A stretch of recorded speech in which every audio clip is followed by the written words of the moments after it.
The following programme contains phone calls and comments from members of the public and our selected invited guests. And it's important to remember at all times that any views or opinions expressed are individual opinions from these people and not those of Unity 101.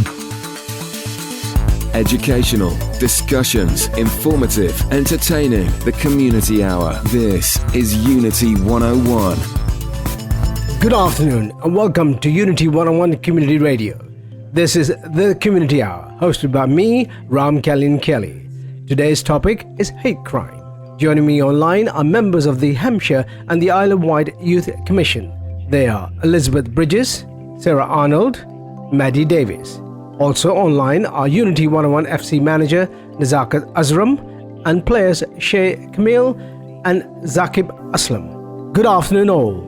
Good afternoon. Hey, hi Kelly. Hi.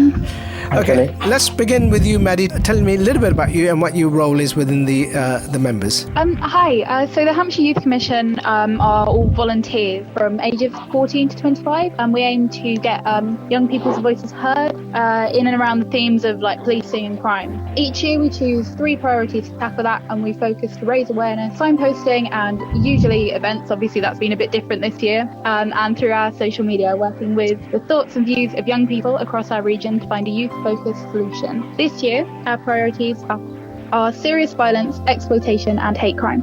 Thank you very much indeed, Maddie. And then we have Sarah. Yeah, so throughout the year, to get young people's voices, we run the Big Conversation, and it's a regional survey throughout Hampshire, and we ask for the views and experiences of young people on our chosen priorities, as Maddie just said.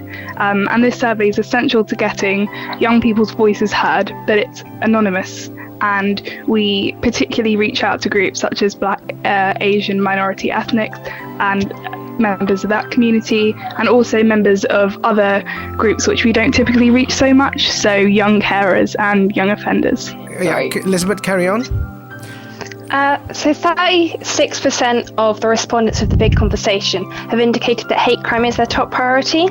In our thoughts and experiences section, many people have described personal incidents of hate crime, with race and sexual identity related incidents being the most common. However, there appears to be a lack of understanding around what constitutes a hate crime or a hate incident. Okay, over to you, Maddie. The main difference between a hate crime and a hate incident is that a hate crime accompanies a criminal offence which is motivated by prejudice against a certain characteristic, while a hate incident does not.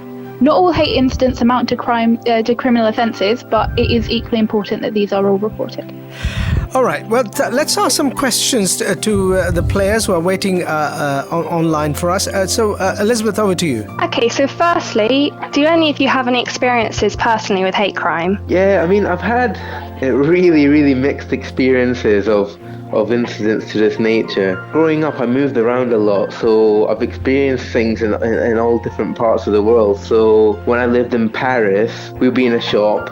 Clearly, we'd be speaking English, and the people at the counter would be speaking English to the customers, and then when we come up, suddenly they can't speak English anymore. Thankfully, I was actually enrolled in a complete French school, so so I ended up speaking to them in French. It's one of the things, there's been little things like that really. I mean, when I was in Wales, growing up there, I think at that time where I was in probably a small village outside of Swansea, not many people had seen anyone before that didn't look like them. So yeah, there's definitely some level of obtaining acceptance probably I struggled with at the time, although it was just sort of one of those things. But you're so young at the time as well. I mean, I was probably only about 6 or 7 at the time, but I'm surprised I still really remember it. More recently, I guess a lot of it I don't get as much as probably people would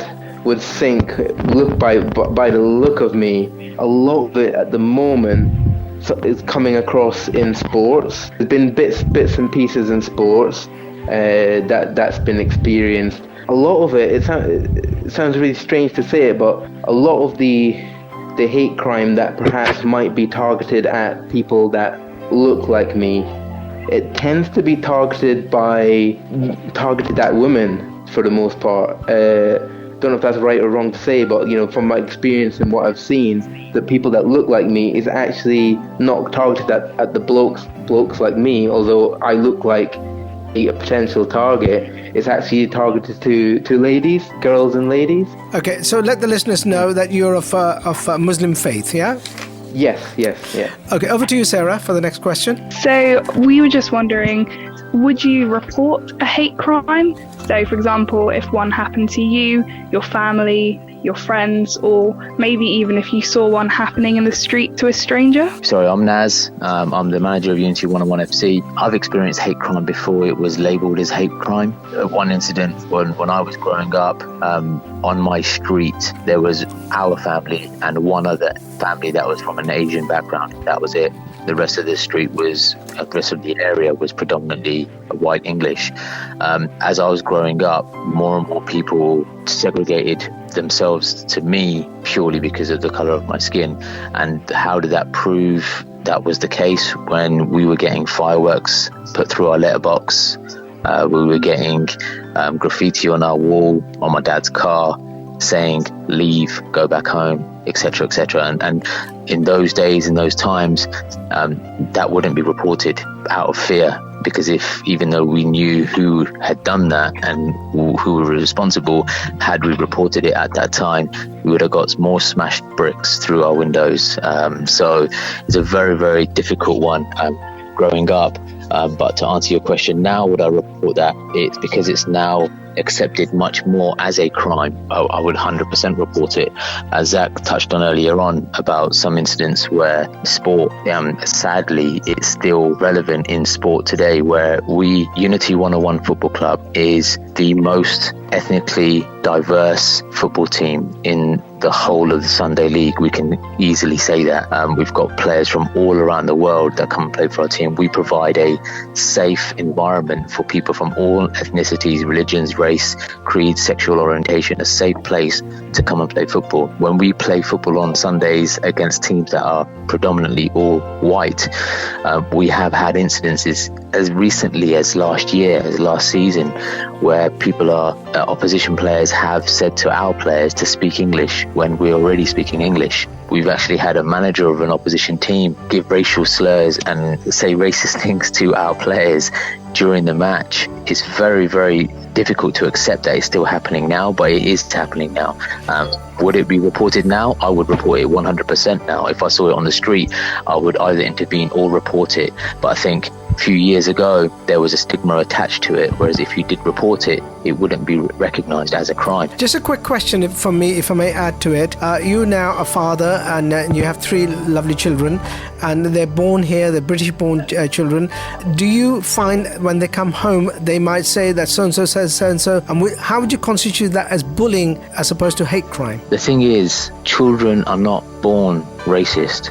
Children are not born with hate in their bones. So if their environment is multicultural as they're growing up, they don't see the difference between skin color. They don't see the difference between everybody in terms of how it's stigmatized and categorized. They see people as friends. I like her, or I like him, or I don't like her, and I don't like him. Very, very simple for children of a young age. And my children are 6, 4, and 2. My 6-year-old who's in school, he would be the one that would face that if he did. However, not once has he ever come back to me saying somebody said something to me because I'm brown. It's a process that is developed in children as they're growing up, and they've become a product of their environment. And if you are a product of multiculturalism, of people mixing with each other and all getting on, then that will instill into the children. Whereas when you are when you're raising children in a segregated environment and you're taught to keep yourself separate because of somebody's ethnicity or religion or whatever it might be, then that becomes something that becomes basis for some children to make their opinion as they grow up. Do you think that reporting a hate crime is useful? Sure, I'll give it over to you, mate. Yeah, absolutely. I think we need to report it, and the more we report, the more data we have from it, the more actions we can take from it, really. And like Naz said, historically it's something that's had a stigma attached to it, so people didn't report it, but now it's becoming more and and more open, more and more free to air your views. And forums like this, again, sort of helps airing those views. So it's becoming much more open to reporting. It becomes much more useful. I think we need more awareness of how to report and where we report to, really, based on what we went through. I think that's the key in increasing that reportingness. Okay, so in Southampton, in the big conversation responses, hate crime was chosen as the most important issue to tackle, followed by serious violence. So firstly, do you agree with this, the order of the ranking of issues? And also, what can the police in your area do to support victims of hate crime and stop it from happening? I think in order for ranking for hate crime to be above violence, it's very difficult because from my experience, it goes hand in hand. Hate crime is generally a violent act against somebody. To touch on Zach's point, most of the time, especially with certain levels of Islamophobia that have happened over the last few years, you have found women have been attacked for wearing burqas, for example, and that has been violent attacks. So it's a hate crime as well as a violent attack. So whether you can rank them in a certain order, I appreciate that the survey's done, they go hand in hand. A crime is a crime, and whether it's verbal or physical, I think hate crime needs to be stopped. It's a horrible, horrible thing that needs to be tackled. What could the police do in your area to support victims of hate crime then and prevent hate crime from happening? Like Shah said, education, helping people understand more about other cultures and really kind of having more awareness. Also giving people the platform to be able to make it easy for them to contact. What could they do more? Punishment, I think, would be something that would need to be something that people can see, that's visible. So when somebody is reported to have done a hate crime, and for them to be punished rather than being given a warning, for example, I suppose these things are things that would make people want to report more if they see something is being done about it. Can I just add? I totally agree with Naz here, and it's about how serious the police actually take the hate crimes. It's not like a petty theft or a bit below the kind of the pyramid of crime. It needs to be addressed at much higher and much more with importance, and I think that will demonstrate the seriousness of it. At the moment, I don't think it's treated as a priority thing. Okay, over to you, Elizabeth, with your question. Yes, I'm going to ask this one, Zach. Are you aware of any charities, organisations or youth groups in your area which support young people, and also just generally website-wise with hate crime? Yeah, so I'm not all. I feel like I should be more familiar than I certainly am. I am familiar with the Hampshire Youth Organisation. We actually follow each other on Twitter, so we see each other's tweets and stuff like that. Myself, I'm not overly familiar with organisations that, if someone was subject to hate crime, that I'd know straight away, this is where you should go, this is who you should speak to. It's not something, unfortunately, I'm overly familiar with myself. So if anyone, listeners out there, wants to find out more information, if you go to the Youth Commission website, we've got links to further support on, so for example, Tell Mama, that's for Muslim support. Victim support is for any type of hate crime. Sarah, you've got a question now. This is to any one of you who have a message or something that they'd like to say to young people who witness or experience hate crimes or discrimination. I mean, it's a great question, and the only way that people can have something done about it is, instead of having your phone out and videoing it and putting it on Instagram and putting it on social media, which is great in terms of making awareness, report it. Help someone that needs help, that you can see needs help. If you witness something, don't be silent. Now is not the time to be silent. Now is the time, especially the youth of today, to have the strength to have your voice heard. Yeah, Zach, I was just going to say, just to add to that, like, obviously the video evidence and stuff is helpful when it comes to holding people account.